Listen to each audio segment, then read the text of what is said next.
बच्चों, मेरा नाम है के शेषांजलि। आप सब कैसे हैं? अच्छे हैं ना? बच्चों, आपको मालूम है ना खेती करने वाले को क्या कहते हैं? పొలం పనులు చేసే వాళ్ళని ఏమంటారమ్మా హిందీలో?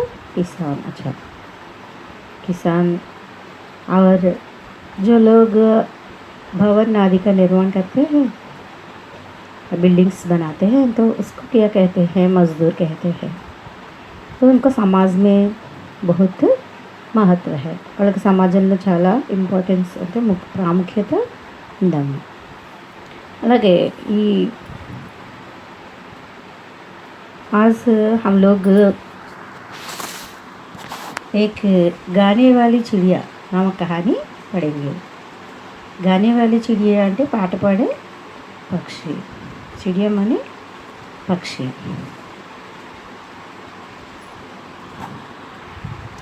इस कहानी में एक गाने वाली चिड़िया के द्वारा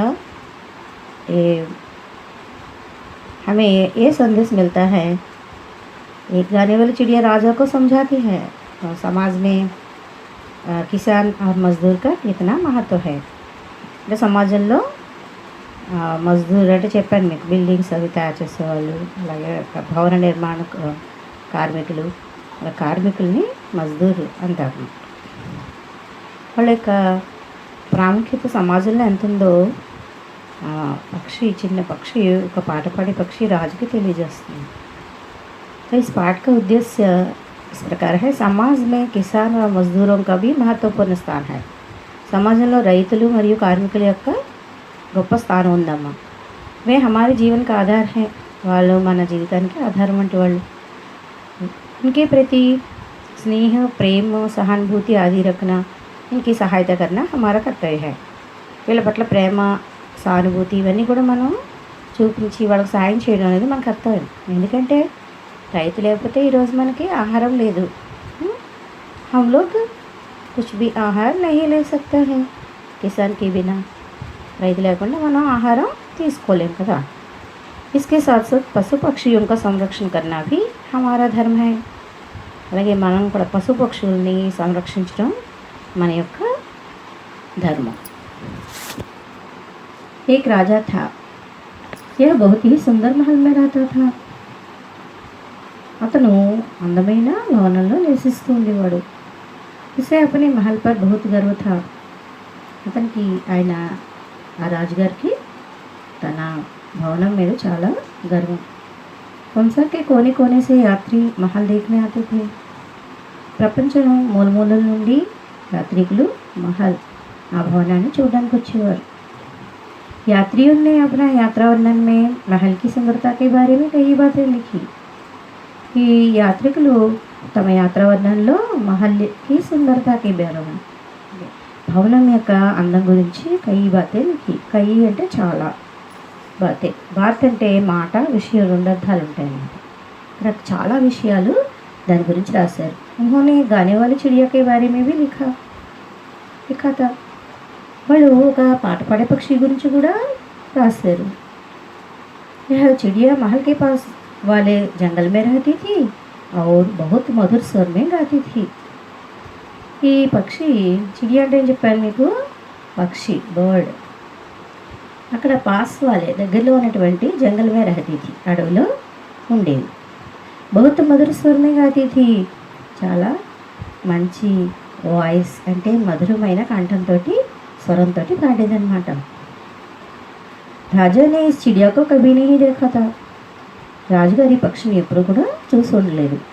यात्रियों द्वारा लिखे गए यात्रा वर्णन पढ़ने से राजा को चिड़िया के बारे में पता चला। राजा ने उस चिड़िया को देखना चाहा, इसीलिए अपने सेवकों को बुलाकर कहा, तुम लोगों ने कभी मुझे गाने वाली चिड़िया के विषय में नहीं बताया। जाओ जंगल से उस चिड़िया को पकड़ लाओ, मैं उसका गाना सुनना चाहती हूँ। రాజుగారు ఆ పక్షిని ఎప్పుడూ చూసి ఉండలేదు। యాత్రికుల ద్వారా రాసినటువంటి యాత్రావర్ణంలో రాజుగారు పక్షి గురించి తెలుసుకున్నారు। రాజానే ఉస్ చిడియాకు దేఖనా చాహా, రాజుగారు ఆ పక్షిని చూడాలనుకున్నారు। ఇసీలియే అప్నే సేవకులకు బులాకర్ కహా, అందువల్ల తన సేవకులను పిలిచి ఇలా అన్నారు। బులాకర్ ఏంటంటే పిలిచి, तुम लोगों ने कभी मुझे गाने वाली चिड़िया के विषय में नहीं बताया. మీరెవరు కూడా నాకు గానే वाली పాట పాడే పక్షి గురించి మీరెవరు చెప్పలేదు. जाओ जंगल से उस चिड़िया को पकड़ लाओ. అడవి నుంచి ఆ పక్షిని పట్టుకుని తీసుకురండి. मैं उसका गाना सुनना चाहता. దాని పాటను నేను వినాలనుకుంటున్నాను అని ఎవరన్నారమ్మా? రాజుగారు అన్నారన్నమాట సేవకులతోటి. अब तक हमने 2 अनुच्छेद पढ़ चुके हैं. 2 अनुच्छेद में जो भाषा संबंधी अंश हैं एक बार देख लेंगे. సరే భాష సంబంధించిన మన వ్యాకరణంలో సుందర్ అంటే అందమైన. సుందర్కి విలోమ శబ్द తెలుసా మీకు? సుందర్కి విలోమ शब्द असुंदर. बहुत की विलोम शब्द कम. बहुत का विलोम शब्द क्या है? कम. ऐसे ही हम मधुर. मधुर माने मीठा. मधुर का अर्थ क्या है हिंदी में? मीठा. तो मधुर. कड़वा उसका विलोम शब्द है कड़वा. कड़वा అంటే చేదు అన్నమాట. ऐसे ही चिड़िया. चिड़िया का बहुवचन क्या है? चिड़िया పైన చందమామ పెడితే అనుస్వార్ పెడితే దాన్ని బహువచనం అంటే పక్షులు. చిడియా అంటే ఏకవచనం. चिड़िया राशि पैना अनुस्वार चिड़िया. ऐसे हम लोग उच्चारण करना चाहिए चिड़िया. और चिड़िया बहुवचन है चिड़िया. ऐसे हम बता सकते हैं. बुलाकर. बुलाकर అంటే ఏం చెప్పాను అర్థం? పిలిచి. बुलाकर అనే దాంట్లో ప్రత్యయం కర్. సుందరత. సుందరతలో ప్రత్యయం ఉందమ్మా తా. తా అనేది ప్రత్యయం అవుతుందన్నమాట. అలాగే ఇందులో ये 2 अनुच्छेद आप लोग अच्छी तरह पढ़िए और इसमें जो अंश है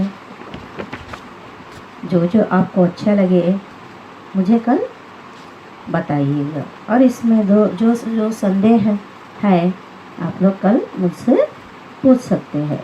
ठीक है. ఏమైనా డౌట్స్ ఉంటే నన్ను అడగొచ్చు. इसमें पहला अनुच्छेद से मैं आप लोगों को एक कुछ प्रश्न पूछना चाहती हूँ. तो देखिए पहले अनुच्छेद में राजा कहाँ रहता था? राजगार ఎక్కడుండేవారమ్మా? राजा सुंदर महल में रहता था. तो यात्रियों ने किस पक्षी के बारे में वर्णन किया? ये पक्षी గురించి వర్ణించారమ్మా? ఏ పక్షి గురించి వర్ణించారు? ఏ గానే वाली चिड़िया. పాట పాడే పక్షి గురించి కదా. सॉरी यात्रियों ने गाने वाली चिड़िया के बारे में लिखा था. ऐसे ही दूसरे अनुच्छेद से हाँ मैं कुछ प्रश्न पूछना चाहती हूँ. तो राजा किसको देखना चाहता था? राजा उस चिड़िया को देखना चाहता था. और राजा ने सेवकों को इसको पकड़ने का आदेश दिया. गाने वाली चिड़िया को पकड़ने का आदेश दिया. ये दोनों अनुच्छेद किस पाठ से दिया गया है? इस पाठ का नाम क्या है बोलिए? अच्छा गाने वाली चिड़िया. ऐसे ही आप लोग अच्छी तरह पढ़ते रहिए. अच्छा बच्चों कल और इस कहानी को आगे बढ़ाकर और आगे इस कहानी को समझने का प्रयत्न करेंगे. अच्छा